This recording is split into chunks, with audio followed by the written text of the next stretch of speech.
కాదు హనుమంతుడికి తమలపాకులు ఎందుకంటే అక్కడ సీతాదేవిని చూసి వచ్చిన తర్వాత మధువనంలో తమలపాకుల తోట ఉంది, ఇంకేం దొరకల. అందుకని తమలపాకులు తీగలతోనే ఆయనకు సన్మానం చేశారు. అందుకని ఆయన ఇష్టం అన్నారు. అందుకని మొదలు పట్టుకెళ్ళి గుళ్ళో బారేకండి. విషయం అది కాదు.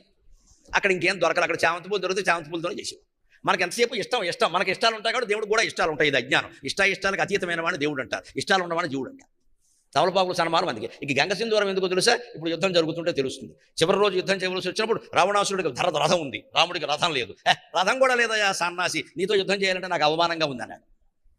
అప్పుడు హనుమంతుడు వచ్చి నేను హనుమంతు రథం, నేను రథం అవుతాను, మా రాముడు అంటే నేను ఊరుకోను అని రాముడిని భుజాల మీద ఎక్కించుకున్నాడు.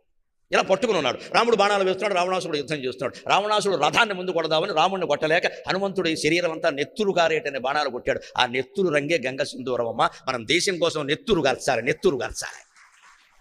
దేశం కోసం, ధర్మం కోసం నెత్తురు గార్చాలి. గంగసింధూరం పట్టుకెళ్ళి హనుమంతుడికి పూసి మనం పూసుకోవడం కాదు. ఇక్కడ ఆచారం వెనకాల ఉండే తత్వం గ్రహించకపోతే మనకు ఆచారం అయిపోతుంది. అది అక్కడి నుంచి కేజీలు గంగసింధూరం, మొదలు తమలపాకులు, ఆంజనేయ స్వామి గుడి పాడైపోయింది. గ్రహించవలసిన తత్వం ఇది. ఆయన రాముడు కోసం నెత్తురు కాల్చాడు శరీరం అంతా. మనం ఏమి కాల్చట్లేదు. ఇక్కడ పట్టుకుని పూసుకుంటా ఉంటే అంత ప్రసాదం పుచ్చుకో పిల్లలు పడతారు. దీనికి పిల్లలు పుట్టడానికి సంబంధం ఏంటి? హనుమంతుడికే పుట్టలేదు, నీకెలా పుడతా? ఈ పిచ్చి నమ్మకాలు ఇవన్నీ కూడా పెట్టి అసలైన ఆరాధన పోయింది. నా బాధ అది. మీ నమ్మకాలు మీవి, కానీ ఆరాధన ఏమైంది? దేశం కోసం, ధర్మం కోసం ఒక్కడు ముందుకు రాడు. అందరూ ఇళ్లలో తలుపులు వేసుకుని కూర్చుంటారు. హనుమంతుడి గుళ్ళోకి వెళ్ళి దండం పెడతారు. అది గంగసింధూరం ఇష్టం. ఎందుకు ఇష్టం? నెత్తురు రంగది.